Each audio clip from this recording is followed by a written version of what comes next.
Okay, है everyone, good evening all of you. कैसे आप सब लोग? उम्मीद करता हूं कि सभी लोग अच्छे होंगे बच्चों। नीट के सिलेबस का जो मैकेनिकल प्रॉपर्टीज ऑफ फ्लूइड है, ये टॉपिक थ्योरेटिकली हम लोगों ने ऑलरेडी कंप्लीट कर लिया है और उसके प्रॉब्लम्स भी प्रैक्टिस किए हैं। बट उस टॉपिक से रिलेटेड कुछ प्रॉब्लम जो एग्जाम में पूछे गए हैं, जैसे ये क्वेश्चन आपके स्क्रीन पे आपको दिख रहा है, एंड ये क्वेश्चन बच्चों नीट 2020 में पूछा गया था। मैकेनिकल प्रॉपर्टीज ऑफ सॉलिड्स यानी कि इलास्टिसिटी इस टॉपिक पे क्वेश्चन है ये, और पढ़ते हैं क्वेश्चन और देखते हैं कि इन चारों में से कौन सा सही आंसर है। अगर आप में से कोई बना सकता है तो आप पॉज करके बना सकते हो, इसका आंसर निकाल सकते हो। ठीक है, अब हम सवाल करते हैं। ठीक है, देखिए क्वेश्चन में क्या कहा है। क्वेश्चन में कहा wire of length L, area of cross section A is hanging from a fix support. The length of a wire changes to L1 when mass m is suspended from its free end. The expression for the Young's modulus is. Question में कहा है बच्चों, आपने एक wire ली है। क्या लिया आपने? एक वायर, जिस वायर की लंबाई है L, इस वायर की लेंथ क्या दी हुई है? L, और इसका जो एरिया ऑफ क्रॉस सेक्शन है, एरिया ऑफ क्रॉस सेक्शन है इस वायर का A। Area of cross section कितना है बच्चा? A, और उसको आपने एक रिजिड सपोर्ट से सस्पेंड किया है। उस वायर को आपने क्या किया है? एक रिजिड सपोर्ट से ऐसे सस्पेंड किया है। ये वो वायर है। ठीक है, देख पा रहे हो आप लोग इस वायर को? यस। अब उन्होंने कहा है कि इसके फ्री एंड को आप जब एक मास सस्पेंड करते हो, यम मास सस्पेंड करते हो, क्या सस्पेंड करते हो? यम मास, तो इसकी लेंथ बढ़ जाती है। और कितनी बढ़ जाती है? तो उसने कहा है कि when the mass M is suspended from its free end, क्या आगे बोला है? A is hanging from the fix support. Okay, the length of wire changes to L1। Changes to L1 मतलब क्या? L से वो लेंथ क्या होने वाली है? L1 होने वाली है। जैसे कि this wire will become like this, ये यहां तक पहुंच जाएगी। ओके, और इसी सेम वायर की अब जो बच्चों लेंथ है, वो लेंथ कितनी है? L1 है। क्यों? क्योंकि इसको हमने एक मास सस्पेंड किया है M। क्या सस्पेंड किया है? मास M। और इस मास M की वजह से यहां पे लगने वाला जो इसका वेट है, या आप जिसको फोर्स कहते हो, वो फोर्स कितना लगेगा? दैट M इंटू जी। कितना फोर्स लगेगा यहाँ पे? M इंटू जी। भाई साहब, ये वायर थी, इस वायर को आपने M मास लगाया, उसकी वजह से जो फोर्स लग रहा है W, वो mg डाउनवर्ड डायरेक्शन में लग रहा है, और उसके वजह से इसकी लेंथ में इतना इंक्रीमेंट आया है। This is it's delta L। ये क्या है बेटा? Delta L। समझ पा रहे हो आप? क्योंकि पूरी लेंथ तो इसकी क्या होगी यहां तक के L1। ये L1 जो है इस वायर की पूरी लेंथ है, पूरी यहां तक के लेंथ है ये। Got it?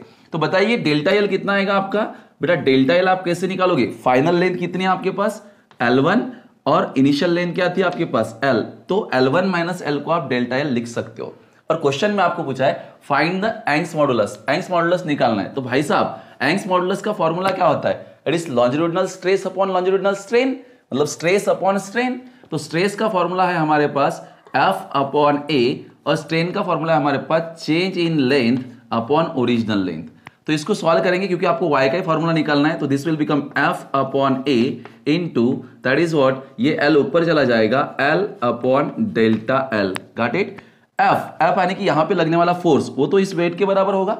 That weight is equal to what बच्चा? कितना हो जाएगा? M into g. अपॉन में A को एज इट इज रखते हैं, और इधर रहा अपने पास में L को भी वैसा ही रखते हैं, original length, divide by delta L को आप लिख सकते हो L1 माइनस L। तो यहां पे आएगा L1 माइनस L। समझ पा रहे हो?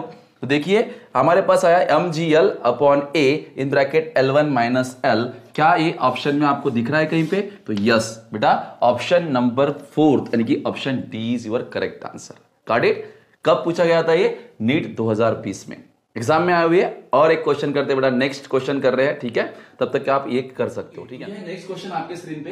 ये क्वेश्चन भी बच्चों नीट 2019 में पूछा गया है। चलो देखते हैं क्वेश्चन, बहुत ही लल्लू सा क्वेश्चन है। ठीक है, क्वेश्चन कह रहा है when a block of mass m is suspended bye a long wire of length L, the length of wire becomes L plus L, that is capital L plus small l। मतलब कि उस wire की original length तो capital L थी, जब आप उसको मास लगाए तो उसमें कुछ एक्सटेंशन हो गया, और एक्सटेंशन कितना दिखाया उसने? Small l। तो इसलिए टोटल लेंथ कितनी होगी? Capital L plus small l। And the elastic potential energy that stored in a extended wire is. बड़ा सिंपल क्वेश्चन है यार। ये क्वेश्चन पे कह रहा है कि आपके पास एक वायर थी, दिस इज द वायर। ठीक है, ये आपके पास वायर, और इस वायर की लेंथ कितनी बोला उसने? L बोली। इस वायर की लेंथ कितनी बोली है? L।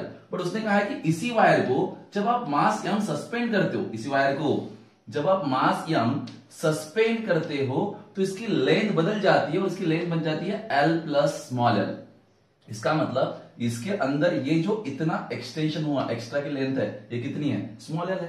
This is is change in length, और ओरिजिनल लेंथ कितनी है, कैपिटल एल।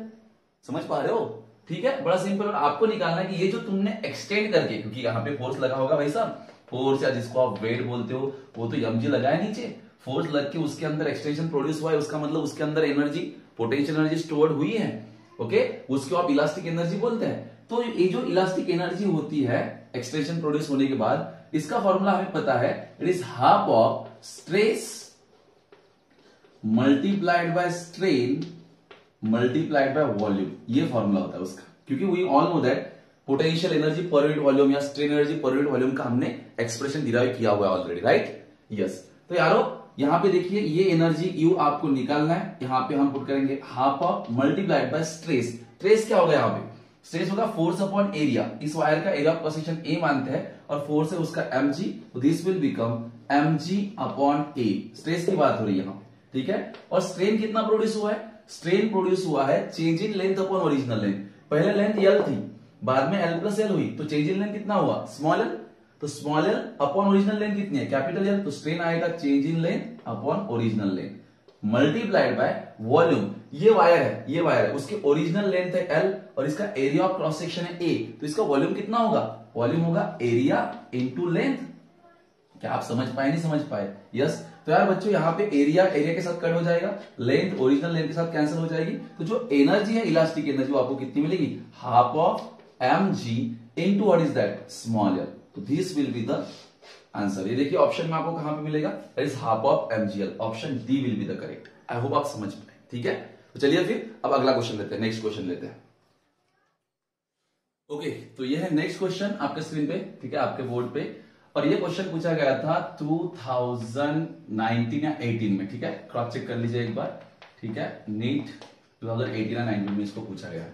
ओके, क्वेश्चन आपको लंबा दिख रहा है बट ठीक ठाक क्वेश्चन है, आप कर पाओगे आसानी से, ठीक है। क्या कह रहा है क्वेश्चन, देखो, two wires are made up of same material and having same volume. दो वायर्स है आपके पास जिनका मटेरियल सेम है। मटेरियल सेम की बात मतलब दोनों का एंग्स मॉडुलस सेम हो गया और दोनों का इनिशियल वॉल्यूम जो है वो वॉल्यूम भी सेम है, ठीक है।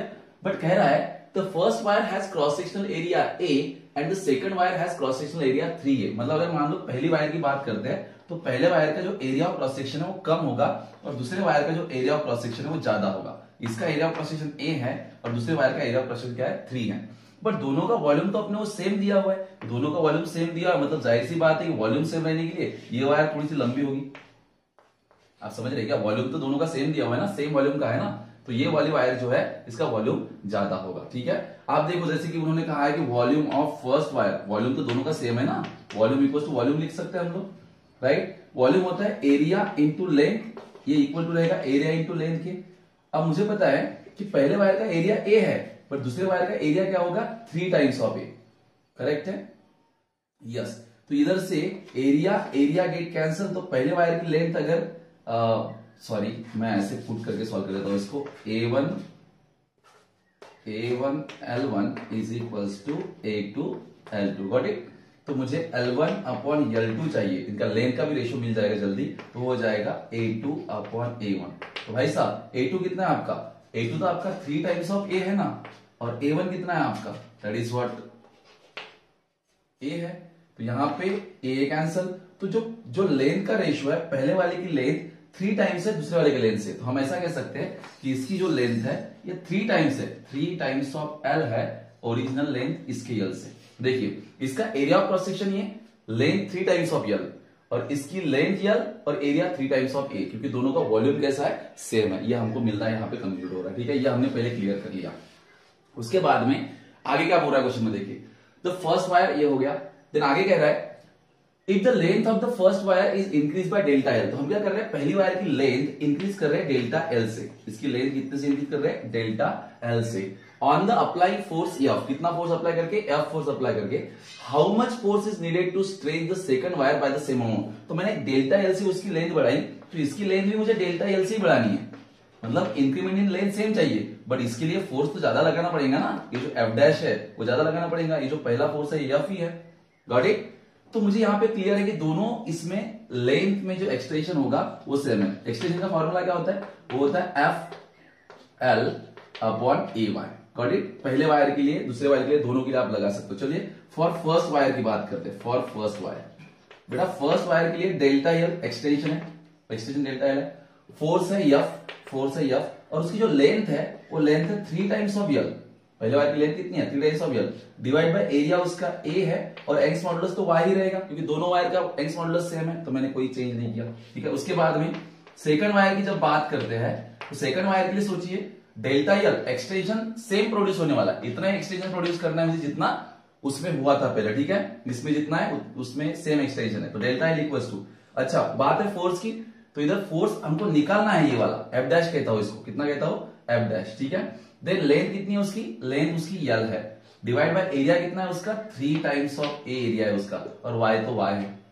Got it? दोनों केस में एक्सटेंशन सेम है, तो मैं राइट हैंड साइड इक्वेट कर सकता हूं। अगर राइट हैंड साइड इक्वेट करूंगा तो ये ए वाई कैंसिल हो जाएगा, राइट? यहां पे एल भी कैंसिल हो जाएगा, तो क्या बचेगा? क्या बचेगा? बचेगा एफ इक्वल्स टू या 3F इक्वल्स टू, इधर कौन बचा है? F dash upon 3। समझ रहे हो आप? सीन समझ रहा है क्या? क्रॉस करो, डेल्टा एल तो सेम है ना, तो मैं इसको इक्वेट किया और कैंसिल कर दिया, तो मुझे एफ डैश कितना मिलेगा? एफ डैश मिलेगा मुझे 9 times of F. I hope कि आप समझ गए, इसलिए इसका जो सही आंसर रहेगा that will be option E. Got it? Okay, चलिए अब नेक्स्ट क्वेश्चन में मूव ऑन करते हैं। ये क्वेश्चन हुआ, अभी अगला लेते हैं। ओके, तो यह है अगला क्वेश्चन जो 2015 में पूछा गया था नीट में। ठीक है, और क्वेश्चन कह रहा है The Young's modulus of a steel is twice that of the brass. Young's modulus, ठीक है, आपके पास जाहिर सी बात है क्वेश्चन में आपके पास दो अलग अलग मटेरियल यूज किए गए, एक स्टील और दूसरा क्या है? ब्रास। और जो Young's modulus है स्टील के लिए वो ट्वाइस दिया है ब्रास के। कह रहा है Young's modulus फॉर स्टील, यानी कि जो आपका सॉल्यूशन में Young's modulus रहेगा स्टील का, ये ट्वाइस रहेगा किसके? Young's modulus ऑफ ब्रास के। ठीक है, it is twice that the Young's modulus of the brass. Two wires of same length and same area of cross section. आपके पास दो वायर है, दोनों की लेंथ भी सेम है, ठीक है, और दोनों का जो एरिया ऑफ क्रॉस सेक्शन है वो भी सेम है। ठीक है, और दोनों एक रिजिड सपोर्ट से, सेम रिजिड सपोर्ट से ऐसे यहाँ पे बांधे हुए हैं। ठीक है, दोनों की लेंथ, इसकी भी लेंथ यल है, इसकी भी लेंथ यल है, इसका एरिया ऑफ क्रॉस सेक्शन, इसका एरिया ऑफ क्रॉस सेक्शन, दोनों का एरिया ऑफ क्रॉस सेक्शन भी कैसा है? सेम है। ठीक है, कह रहा है now one of steel and another brass are suspended from the same roof. If we want to lower ends of a wire at same level, then the weights added to the steel and brass must be in the ratio. Okay, तो ये कह रहा है कि अब हम क्या करेंगे? इन दोनों को वेट लगाएंगे, और दोनों को वेट लगाने के बाद हम चाहते हैं कि दोनों में सेम एक्सटेंशन प्रोड्यूस हो, राइट? तो सेम एक्सटेंशन प्रोड्यूस मतलब दोनों के एंड जो है, लोअर एंड जो है वो सेम हाइट पे रहे। जैसे इसको भी वेट लगाऊंगा, इसको भी वेट लगाऊंगा। ठीक है, यहाँ पे लगा वेट टू द स्टील और यहाँ पे लगा वेट टू द ब्रास। ये वायर मान लेते हैं ब्रास की बनी हुई है और ये मान लेते हैं स्टील की बनी हुई है। ठीक है, तो हम चाहते हैं कि इन दोनों के अंदर जो एक्सटेंशन प्रोड्यूस हो वो सेम हो और सेम लेवल पे ये वायर्स अपनी हो। तो दोनों के अंदर एक्सटेंशन सेम प्रोड्यूस करने के लिए वेट्स का रेशो क्या लगाना पड़ेगा? क्या वेट्स का रेशो 1:1 लगेगा? दोनों वेट सेम लगाने पड़ेंगे? जाहिर सी बात है सेम वेट तो होंगे नहीं। सेम वेट तब होते जब वायर का मटेरियल सेम होता। ठीक है, यहां पे भाई साहब देखिए एक वायर जो है ना वो अलग मटेरियल से बनी हुई है। ये जो वायर मान लेते हैं ब्रास की, इसका मटेरियल अलग है। ठीक है, ये अलग मटेरियल से बनी हुई है वायर, गेटिंग और नॉट? तो अगर मटेरियल लेंथ भले ही सेम है बट मटेरियल अलग अलग होने के कारण सेम वेट लगा के सेम एक्सटेंशन प्रोड्यूस नहीं होगा, वेट अलग अलग लगाना पड़ेगा। ठीक है, तो वेट का रेशियो आपको निकालना है। तो चलिए करते हैं कैलकुलेट। कैसे कैलकुलेट करना पड़ेगा? तो we all know that extension del L का फॉर्मूला क्या है? Del L is equal to होता है F L upon A Y, इसमें तो कोई गुंजाइश नहीं। ठीक है, अब ये सेम फॉर्मूला मैं स्टील के लिए लगाऊंगा and in the same way brass के लिए लगाऊंगा। तो यार देखो डेल्टा एल फॉर स्टील मैं यस लिखता हूं उसके लिए इज इक्वल्स टू जो वेट, फोर्स मतलब क्या? वेट, समझ रहे हो? इसको डब्ल्यू लिख देता हूं, चलेगा? Yes, weight applied to the steel, और यहां पे लेंथ रहेगी यल। लेंथ को एलएस लिखने की जरूरत नहीं क्योंकि दोनों की लेंथ सेम होती है। Divide by area of cross section, दोनों का सेम है तो एरिया सिर्फ ए लिखता हूं, और Y that is Y of steel ऐसा लिखा मैंने। ठीक है, ये एक मेरे पास इक्वेशन आ गया। दूसरा इन द सेम में मेरे पास दूसरा आता है that is what delta L for brass, delta L for brass equals to क्या आएगा बच्चा?